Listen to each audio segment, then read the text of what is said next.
All right, welcome Keller Williams. This is Ask a Maps Coach. I'm Maps head coach Aaron Simons, coming to you from San Diego. And here's what's cool. There's no agenda today other than to answer the questions that you have about what's happening in your business. And so whether it be from lead generation, whether it be from to structure, anything goes today, right? It's Friday. So I will start out by just making a couple comments because I hear time and time again the challenge that a lot of you guys are having with market conditions, right? I mean, pretty much across the board, I know what you guys are seeing. We're seeing low inventory. We're seeing, it's a difficult, time working with buyers. And I want to challenge you guys on something, right? And here's what I want to challenge you on is I want you to change your mindset from the fact that we've got low inventory to the fact that it's just different, right? Because what's interesting is, if you look back at the slides that Gary shared with us from Family Reunion, right? I believe last year was the 4th highest when it comes to home sales in history, right? And so you got to ask the question, how can you have, low inventory and record number sales? It doesn't seem like those two things jive. So it's not so much that we have low inventory as inventory is different, right? We all got used to living in a world where the MLS actually worked, right? Meaning if you had a buyer, you could set up a search in the MLS, right? You could send it off to the buyer, 10, 12, however many homes, you narrow it down to 3, 4, you go, you show them, you sell them a house, right? Obviously those days are over. And the interesting thing about it is you go and you set that same search up today on the MLS, and what's likely to show up? Nothing, right? Not because new inventory is not coming, right? Because we're not seeing a lot of standing inventory, right? For a lot of different reasons. But because of that, it's creating challenges, right? It takes what, 4, 5, 6 offers to get one accepted. We've got to go through the whole circus of 10, 15, 20 offers that we're competing with. So what I want you guys to start really trying on is I want you to think about doing different, right? In other words, instead of getting into that routine where we go to the MLS, we set up a search and we go, hit buzzsaw after buzzsaw, what else could we be doing to make deals happen, right? And to do different, I think we have to first off, think back to a time when, a centralized MLS on the internet didn't exist, right? So if we went back into time, back to 1985, 1975, you pick a year, right? But imagine, what did agents back then do to sell houses? They didn't go on the internet. There was no internet, right? Was there an MLS? Yeah, sure. But what did it look like? It was a book that got published once a month, maybe twice a month if you're lucky, right? Did all the agents get that book? No, there's just one for each real estate office. So what did agents do back then to put deals together, right? Think about it. Well, for starters, they networked, right? They talked to each other. And I know we've got COVID and I know that we're not in person, right? But I ask you and I challenge you, what are you doing to network, to talk to the other agents, not just in your market center, right? Outside the market center, right? The other top producing agents who have inventory, who are taking listings. What are you doing to create relationships with, checking with on a regular basis, to know about the inventory before it comes on the market, right? Are you doing that? Here's another thought, right? We know that we're seeing about a 20% fallout rate, meaning, if 10 deals go together, 2 are probably going to fall apart, right? We know that to be true. Some markets are higher, some are lower, but about 20%, right? And here's what's interesting. What we also know is that for every active listing, usually there's about 10 more that are pending, right? Meaning if you have a search set up and it's showing, hey, there's 1 active home available, well, if you adjusted the search to show how many pendings there are for that same criteria, it's usually about a 10-to-1 ratio. So think about it, right? If you've got a buyer and you've got a search set up and there's only 1, maybe 2 homes that are showing up active, well, there's another 10 or 20 that are pending. And if we know there's a 20% fallout rate, what are we doing to call through those agents, right?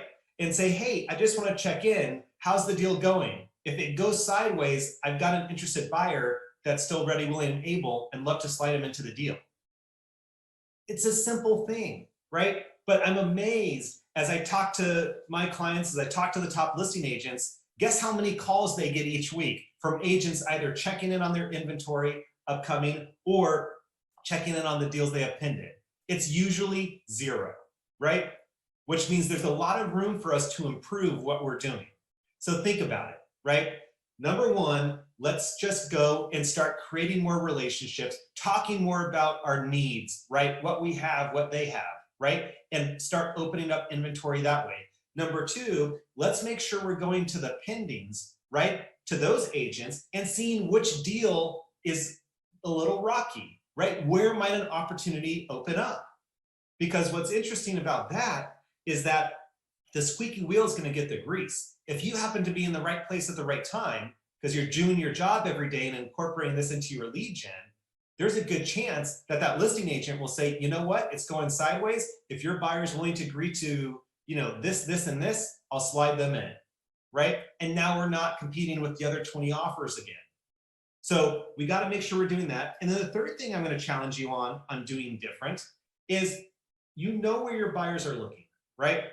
You can do the research to see what agent farms that area, right? Go to the MLS, go back 12 months, see who that dominant listing agent was. Call them up because there's a good chance that they're probably sitting on another 1, 2, 3, who knows how many potential listings, that if you made the call, you'd open up the inventory for your buyer, right? So what I want you guys to understand is that the inventory is there, it's just different. And if we continue doing the same things we used to do, right, which was reliant upon the MLS to help us sell homes, we're going to continue to fall further and further behind on our goal. We're going to continue, right, to be frustrated with the market conditions. We're going to continue, right, to have buyers that get fatigued. So I'm just going to, out of the gate here, right, challenge you to do different, right? Think back to when the MLS didn't exist in its current form, before the internet, right? Think back to how real estate happened in 1975 through networking, right? Through conversation, right? Through picking up the phone and talking to our fellow agents, and see what inventory that opens up for you, all right? So, all right, I said my piece. I want to hear from you guys. What questions do you have? What can I do to help you with what's happening in your business?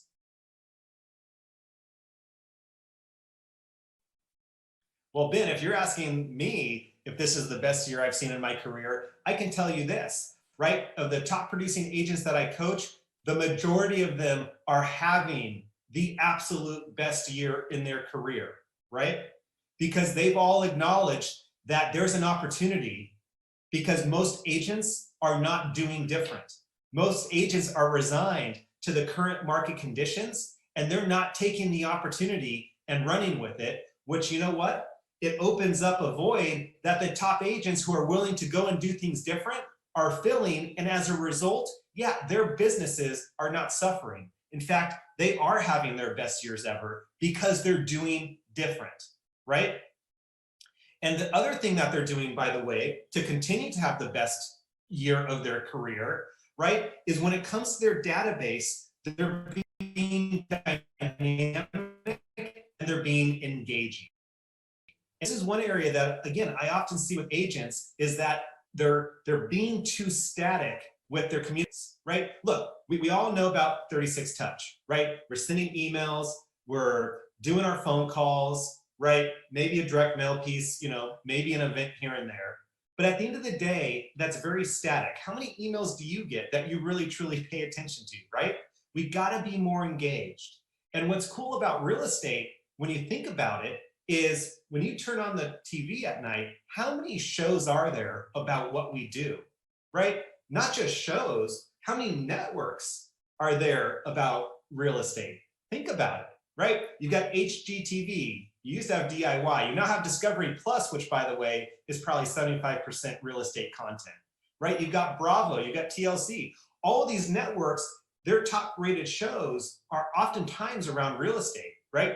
$1 Million Listing Agent or $1 Million Agent, right? On Bravo. You've got Flip or Flop. You've got house hunters, right? Do you think about house hunters, right? House hunters is simply just a camera following around an agent working with buyers, right? Like, whoever thought that would be interesting? And yet look at how popular that show is. So the point I'm making to you is, people don't turn on the TV at night and watch $1 Million Insurance Man, right? People don't turn on the TV at night and watch $1 Million CPA. They watch $1 Million Real Estate Agent, right? They watch shows on real estate. They watch shows on what you and I do. That's how interesting they find our profession, right? Our craft, what we sell. And so are we matching, that level of interest, with the communication that we have to our database? So many people are unfortunately, shy around communicating with their database. And it's like, you know what? People love real estate. If we could just own that, right?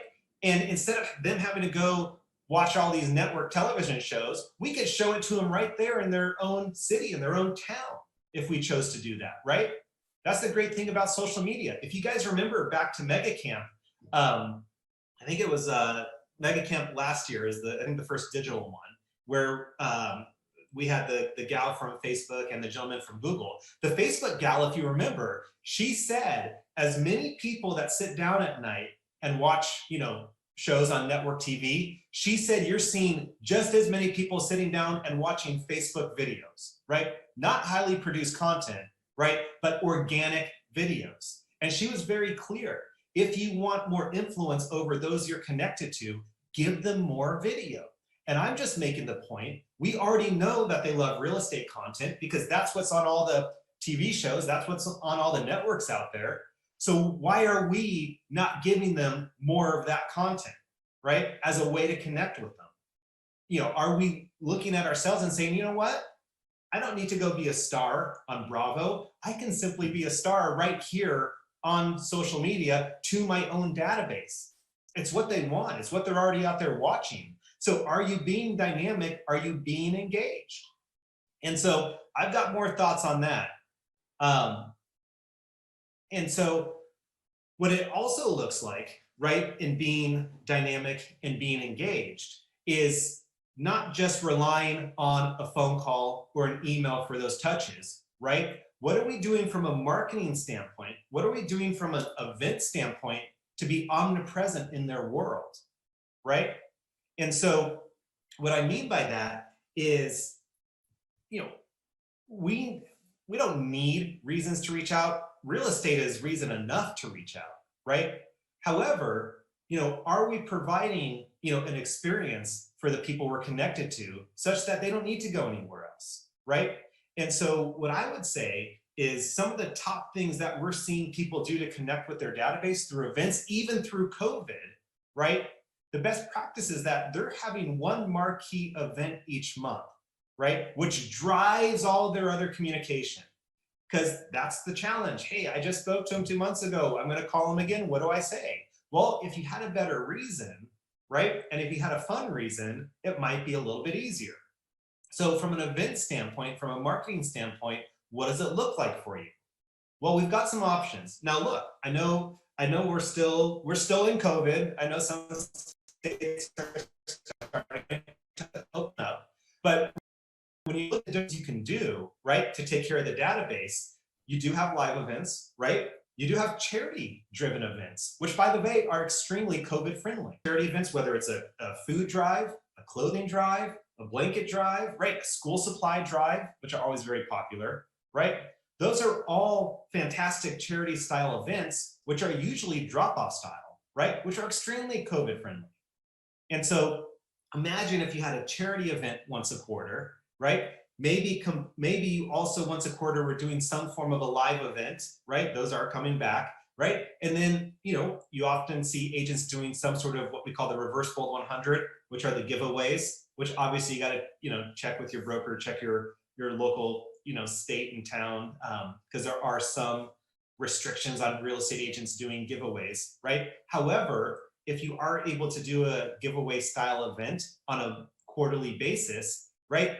You just take those 3 events and you keep repeating them every single quarter, And that gives you one marquee event each month, which drives your database communication.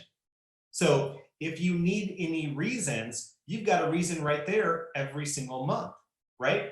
By the way, well, yesterday was the old tax day. New tax day is coming up in a month. However, shredding events are always COVID friendly, and I've got a lot of clients doing those as well to drive communication. The point I'm making is we got to be more dynamic. We have to be more engaged with our database to drive the referrals, all right? So, okay, other questions?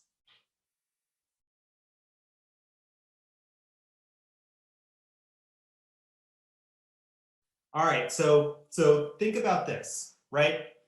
One of the other things that Gary had talked about going back to family reunion, right, was post-transaction.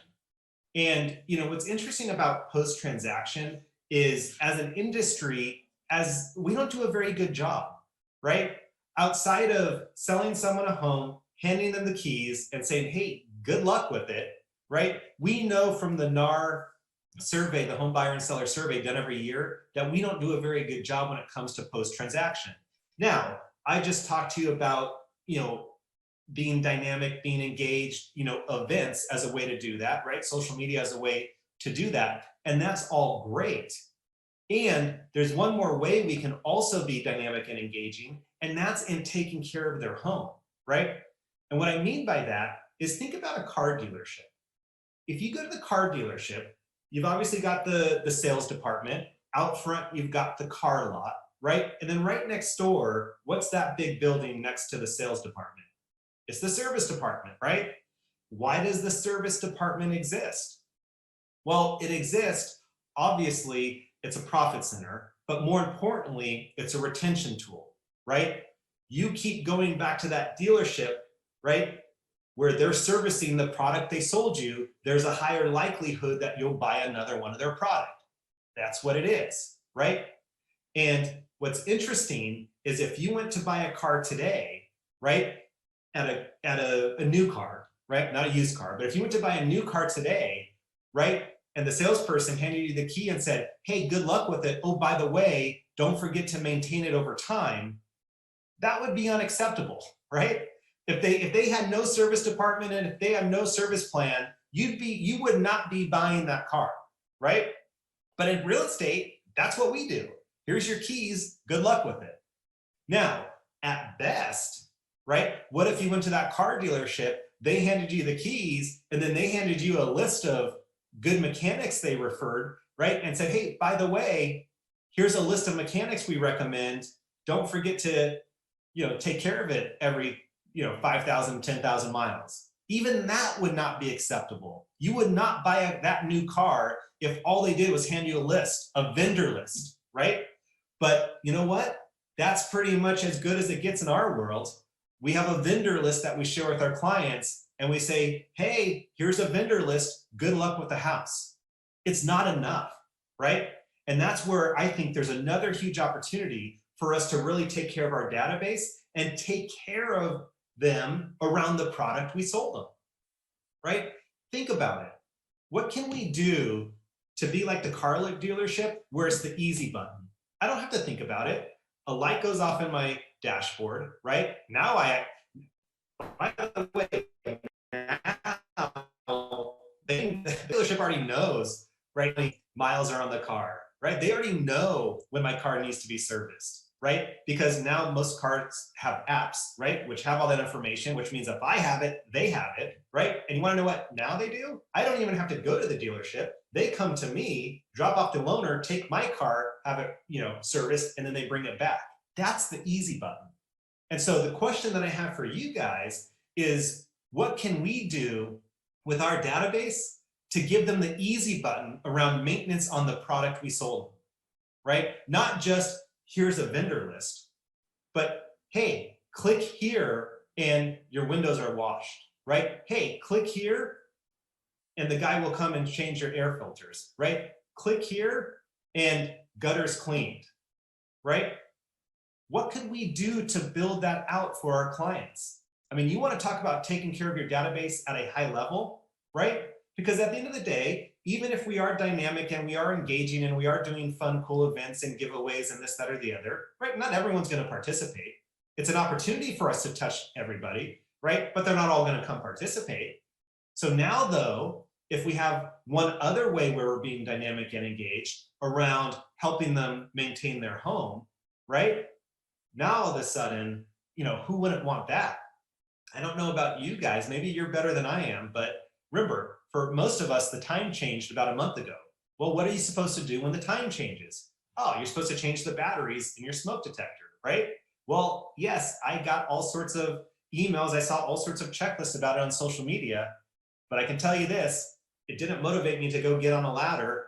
Well, first off, go to the store and buy the right batteries, then get on a ladder and change them. It wasn't easy enough, right? So we got to make it easier other than just here's a vendor list, right? We got to go a little bit further in those partnerships with our vendors, right? So we can bring those services back to our clients and make it easy, right? So imagine the scenario. And by the way, this can all be done in Command right this minute, right? I could go in Command right now. I could create the email template that would launch exactly what I'm going to share with you. So here we are. Spring is upon us, right? Well, what's one thing that a lot of people don't do that they want to around maintaining their homes? I'm going to say wash their windows, right? A lot of people think about washing their windows, but they're so busy, they don't sit there and say, hey, I'm going to call the window washer and get him out here to wash the windows. They don't. They just keep going on with their life. But if they got an email from you, right, saying, hey, spring is here. It's time to wash the windows, right? Click here, right, to schedule a day and a time for the window washer to come out. And what if they click that button, right? Now, you guys might be familiar with Calendly. And what if you had a great window washer? Here's the hardest part. They would have to keep their schedule electronically so they could have a Calendly sit on top of it. All they got to do is that button goes to their Calendly. The client says, oh, Tuesday, 3 o'clock, click, and windows washed. We can do that today, right? We don't have to wait for anything to be built out. We could go and launch that today, right? Using an email template from Command, which takes about 30 seconds to build, right? And start providing that level of service to our database, right? And giving ourselves one more way where we're being dynamic, we're being engaged, we're taking care of them, right? And it's another touch that ultimately ends up in a conversation around, are there any real estate needs I can help you with? Who do you know? All right, what questions do you guys have?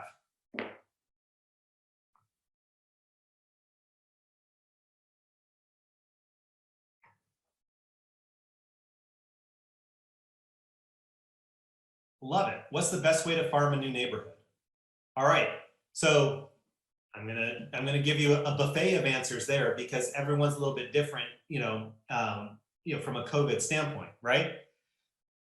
I can tell you this: where people get it wrong with farming is they send out postcards with an expectation that magically people are going to call them. They aren't, right? Postcards aren't enough, right? So if you want to effectively farm a neighborhood, it's not just what they see in the mail. Are you in the neighborhood, right? Are you door knocking through the neighborhood, right? And I don't mean door knocking by just going and leaving litter on people's doorsteps. Are you absolutely ringing a doorbell or knocking on a door and having a conversation, right? Are you present in that neighborhood, maybe, doing events, maybe, offering your maintenance program, right?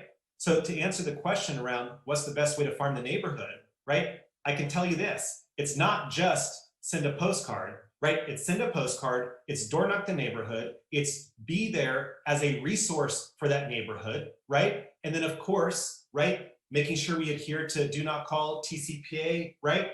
You can also call the neighborhood as well, right? Around all the other things that you're doing, okay? So it's really a four-pronged approach with postcards, with door knocking, phone calls, of course, being compliant on do not call TCPA, and then of course, providing dynamic and engaging events for that neighborhood as well. That's the best way to farm a neighborhood. Now, I'll say this, right? Before you even choose to go farm a neighborhood, I hope that you've already farmed your database to the point where you've gotten everything you're going to get out of it, right? And I would probably argue that you haven't yet done that, right? And maybe you have, no judgment. But the point I'm making is before I turn to haven't mets, I'm going to make sure that all the mets that I'm connected to, right, I've fully taken care of them. Because it's a lot easier to get a referral from someone you know, like, and trust, right, than going working with someone who you don't know, who you have to go prove yourself to, and oftentimes who you're competing with. So I hope that answers the question on the farming side.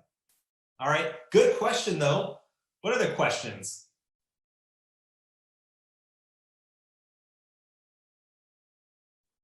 Oh, and let me just make one more point, around your database, right? Because we talked a little bit about social media, and here's one other mistake that I see around social media, right? Or thought process, right? And that is, if I post, leads will show up. If I post, leads will show up. Well, maybe, but really no, right? You can do as many real estate posts as you want, but it's not necessarily going to drive the leads or the referrals, right? What I mean by that, you could do a real estate post every day. You could do a video every day. You could do cool content every day. The challenge is when the person who sees it, right, watches whatever your post is, they're going to think about themselves, right? And they're going to see that and say, do I have a real estate need? No. Okay. And then they're going to keep going, right? What they aren't going to do is they aren't going to see that post and then think to themselves, oh, I don't have a real estate need, but my sister does. I should connect my sister with this real estate agent. It doesn't happen that way. Gary's very clear. People are not born with a referral gene, right? They don't wake up saying, I wonder how I can get you a real estate referral today, right? It's not how it works. So in order to actually get the referrals, it takes the one-to-one contact, right? So what the posting in the videos does is that it makes you relevant in their world, right? It makes you relevant. So when they see you, they do think real estate, right?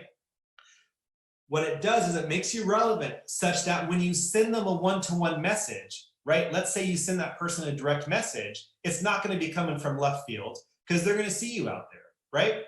But it's the one-to-one message you send them that's going to actually produce the referral, right? So you're going to send them a message, right? And you're going to say, hey, Aaron, hope all is well. Just want to check in, see if there's any real estate needs I can help you with. Emoji, emoji, emoji, right? You do the house, you do the little sunshine, little fire, right? Because the market's on fire. And they're going to respond back, hey, thanks for checking, all good. And then you respond back, great. Who do you know that's looking to buy or sell right now that I should be talking to? Then they're going to say, oh, my sister just got pre-qualified. You should talk to her. And you're going to be like, well, why didn't you say so? Because people aren't wired to say so until you ask them. I'll give you a perfect example.